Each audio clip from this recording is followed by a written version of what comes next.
Festivals में मिठाइयाँ खा के अब मन भर गया है, तो आज बनाएंगे एक ऐसी इमली की चटनी जो 90s के टाइम पे बनती थी और दुकानों पे मिलती थी। अगर आपने खाई है तो कमेंट बॉक्स में ज़रूर बताना। तो चलिए मिलके बनाते हैं। यहाँ पे मैंने 250 ग्राम इमली ली है। ये बीज वाली इमली है। आप चाहें तो बिना बीज की इमली का भी इस्तेमाल कर सकते हैं और चाहें तो आजकल जो फ्रेश इमली मिल रही है उसका भी इस्तेमाल कर सकते हैं। अच्छी तरह से एक बार वॉश कर लीजिए, कोई मिट्टी विट्टी लगी होती है निकल जाती है। और अब इसको हम सोक करेंगे ठंडे पानी में। वैसे ज़्यादा जल्दी है तो आप थोड़ा सा गर्म पानी डाल के इसको जल्दी भी कर सकते हैं। इसी के साथ में मैंने खजूर का इस्तेमाल किया है। वैसे एक बात बोलूं आपको, खजूर का इस्तेमाल मार्केट में नहीं किया जाता है क्योंकि काफ़ी महंगे होते हैं। इमली के अंदर मीठा करने के लिए गुड़ का ही इस्तेमाल किया जाता है। वैसे हम गुड़ करेंगे लेकिन मैं खजूर इसलिए डाल रहा हूँ जिससे कि हमको गुड़ कम डालना पड़े और जो खजूर का जो टेस्ट आता है वो बहुत ही अल्टीमेट आता है इसके अंदर। तो मैंने काले वाले खजूर इस्तेमाल किए हैं जो पूरी तरह से पके हुए रहते हैं। इसके चाहें तो बीज निकाल सकते हैं और चाहें तो इसी के साथ में डाल सकते हैं। तो यहाँ पे सोक किया हुआ लगभग 1 घंटा हो चुका है। काफ़ी सॉफ्ट हो गया है। हाथों से इसको और मसल दीजिए, बीज आसानी से इसके निकल जाए और पल्प पूरा निकले, कुछ वेस्टेज ना हो। तो यहाँ पे मोटे दाने वाली चलनी ली है और इसमें सारा पल्प निकालेंगे और इसको हाथों से भी निकाल सकते हैं और चाहे तो स्पैचुला की मदद से भी कर सकते हैं। हाथों से करेंगे तो थोड़ा जल्दी हो जाएगा काम।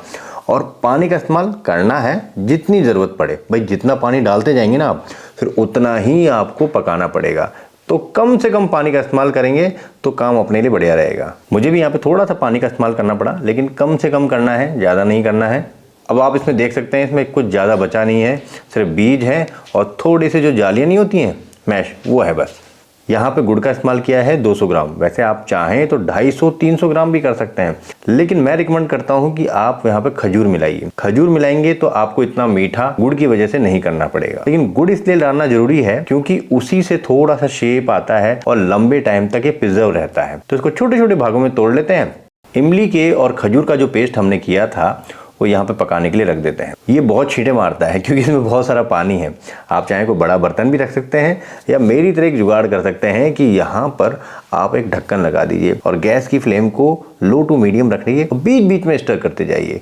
तो लगभग 5 से 7 मिनट के बाद इसको देखा है मैंने और इसको एक बार हिला देते हैं। बीच बीच में और हिलाते रहिए, इसको स्टर करते रहेंगे बीच बीच में तो कोई दिक्कत नहीं आएगी। बस हाँ, ढक्कन जरूर लगा देना वरना गंदगी हो जाएगी। देखिए खट्टा तो हो गया, उसी के साथ में मीठा भी हो गया, लेकिन कुछ मसाले और स्पाइसी भी तो होना चाहिए। तो भुना हुआ जीरा 2 छोटे चम्मच, 2 छोटे चम्मच मैंने काली मिर्च का इस्तेमाल किया है और 2 चुटकी अजवाइन। ये भुनी हुई नहीं है, इसको ऐसे ही डाल सकते हैं। इसका बना दीजिए एक पाउडर। देखिए आप इसको स्पाइसी करने के लिए लाल मिर्च पाउडर का भी इस्तेमाल कर सकते हैं, लेकिन मेरा मानना है कि काली मिर्च से काफ़ी स्पाइसी हो जाता है। जो स्पाइसनेस की जो पंचनेस होती है उसके लिए एक चीज़ और डालेंगे हम आगे। देखिए इमली भी हमारी पकती हुई लगभग 12 से 15 मिनट हो चुके हैं। काफ़ी गाढ़ी हो चुकी है और जो गुड़ हमने छोटे छोटे भागों में तोड़ के रखा था ना, यहाँ पे ऐड कर देते हैं जिससे कि मीठापन भी आता है और शेल्फ लाइफ भी बढ़ जाती है इसकी। तो यहाँ पे हमने जो मसाला बनाया था वो ऐड करेंगे। इसी के साथ में हम यहाँ पर काला नमक ऐड करेंगे। काला नमक लगभग 2 छोटे चम्मच रहेंगे इसके अंदर। स्वाद के हिसाब से कम ज़्यादा कर सकते हैं। सौंठ पाउडर, जो पंजनेस की आपको बात नहीं कर रहा था, हल्का सा गले में लगे, उसके लिए काली मिर्च तो है ही, ये सौंठ का पाउडर मतलब ड्राई जिंजर पाउडर भी डाल दीजिए, मज़ा आ जाता है इससे। इसी से बहुत गजब का टेस्ट आता है, जो मीठापन को दबाता है ये एक तरह से। अब यहाँ 5-7 मिनट हो गए। अब देखिए आप, मैंने एक तरफ कर दिया इसको तो पूरी तरह से बह नहीं रहा है। वैसे जो इमली की चटनी होती है जो 90s के टाइम पे मिलती थी वो हार्ड नहीं मिलती थी, उसको चाटा जाता है। इसलिए इसकी कंसिस्टेंसी इसी तरह से रखी जाती है, इसको चाटा जाए ना कि खाया जाए। इमली की चटनी में एक शाइन आ जाए तो 1 छोटा चम्मच घी डाल दीजिए, बहुत ज़्यादा डालना मत। और उसी के साथ में मेरे को थोड़ा सा नमक कम लगा तो मैंने काला नमक थोड़ा सा और ऐड कर दिया इसके अंदर। अब सभी चीज़ों को अच्छी तरह से मिक्स कर लीजिए। देखिए इतना ही गाढ़ा होना चाहिए, इससे पतला नहीं होना चाहिए। अगर इससे पतला हुआ तो फिर बह जाएगा। तो यहाँ पे एक प्लेट में हल्का सा घी लगा दीजिए। वैसे हल्का सा चिपक ही जाता है वो, लेकिन घी लगा दीजिए, थोड़ा आसानी से निकल जाएगा। और उसके बाद में इसको खाली करते हैं और ठंडे होने का इंतज़ार करते हैं। ठंडा होने में लगभग 1 से 1.5 घंटा लगेगा। उसके बाद में हम इसको बढ़िया से स्टिक में लगाएंगे। और ये देखिए कितना गाढ़ा हो गया है। अगर आप स्पून में लेते हैं और इसको उल्टा करते हैं तो इसको नीचे गिरने में वक्त लगना चाहिए। वक्त बोलते हैं ना, मतलब बहुत टाइम लगना चाहिए, बहना नहीं चाहिए। मतलब बिल्कुल परफेक्ट कंसिस्टेंसी में है। इसको चाटा भी जा सकता है और ये बहेगा भी नहीं। ये वाली कंसिस्टेंसी होनी चाहिए। पहले क्या करते थे कि जो प्लास्टिक की रैप होती है उसको टॉफ़ी के शेप में भी बना के रख देते थे। मैं आपको एक यूनिक तरीका बताता हूँ। क्लीन रैप लीजिए, बायोडिग्रेडेबल होना चाहिए, फूड ग्रेड होना चाहिए। और यहाँ पे आप स्पून ले सकते हैं लकड़ी वाला, और उसमें उतना ही रखिए जितनी आपको नीड हो, जितना आप खा सकते हैं एक बार में। बहुत ज़्यादा लगाने की ज़रूरत नहीं होती है। इसकी टेंगीनेस होती है, बहुत ज़्यादा खाई नहीं जाती, सिर्फ चाटी जाती है ये।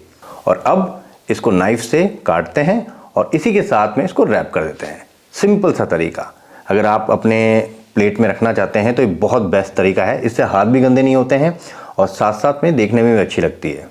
तो एक बार ये ज़रूर ट्राई करके देखना, आपको बहुत अच्छी लगेगी। ये बिल्कुल यूनिक चीज़ है। अगर आपने पहली बार खाई है ना तो ज़रूर बताइए, और अगर आपने 90s के ज़माने में खाई है तो भैया कमेंट करना तो बहुत ज़्यादा ज़रूरी है। ये जो चटनी है ना, इसको इस तरह से लिया जाता है, इतनी सारी तो लिया जाता है, और ये खट्टी, मीठी और स्पाइसी इमली की चटनी। तो फिर मिलते हैं इसी तरह की यूनिक रेसिपी के साथ में। जय हिंद दोस्तों।